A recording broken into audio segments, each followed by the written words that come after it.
nabiga calayhi salaatu wasalaam wuxuu leeyahay ixris calaa maa yanfacuka wastacin billaah walaa tacjis.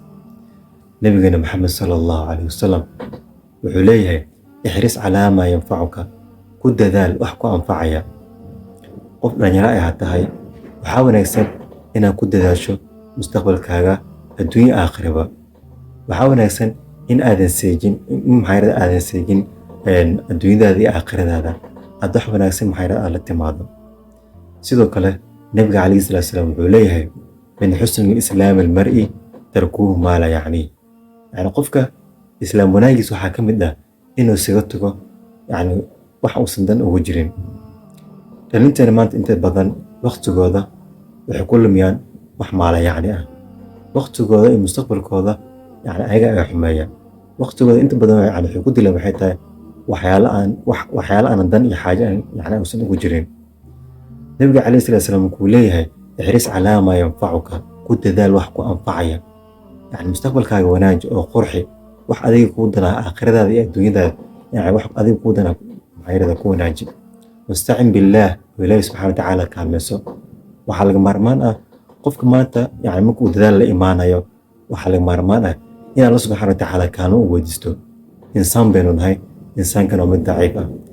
markasta waxaa laga maarmaan ah in ilaahi subxaana watacaala aan xusuusno, oo ilaahi subxaana watacaala digrigiisa iyo xuskiisa inaan badinno.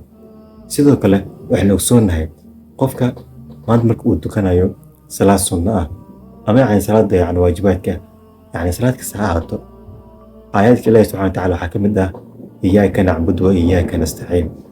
iyaaka nacbudu, adigaan ku caabudaynaa, wa iyaaka nastaciin, adigaan kaalmo ku weydiisanaynaa waa allah subxaana watacaala. nabiga calayhi salaatu wasalaam wuxuu leeyahayna ixris calaa maa yanfacuka wastacin billaah walaa tacjis, ha caajisin.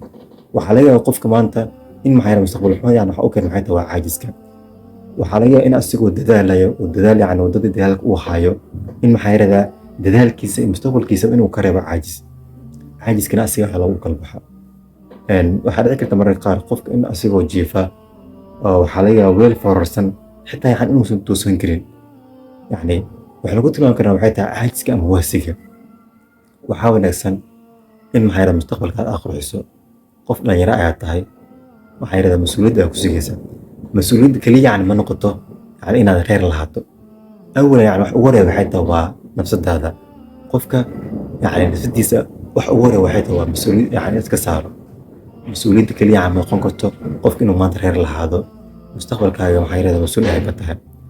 waxaa wanaagsan mustaqbalkaaga inaad ku dadaasho oo ilaahi subxaana watacaala kaalmo aad weydiisto. sidoo kale marna aadan ka cajisin. waxaan rajaynaa muuqaalkan inaad wax badan aad ka faa'iideen. asalaamu calaykum.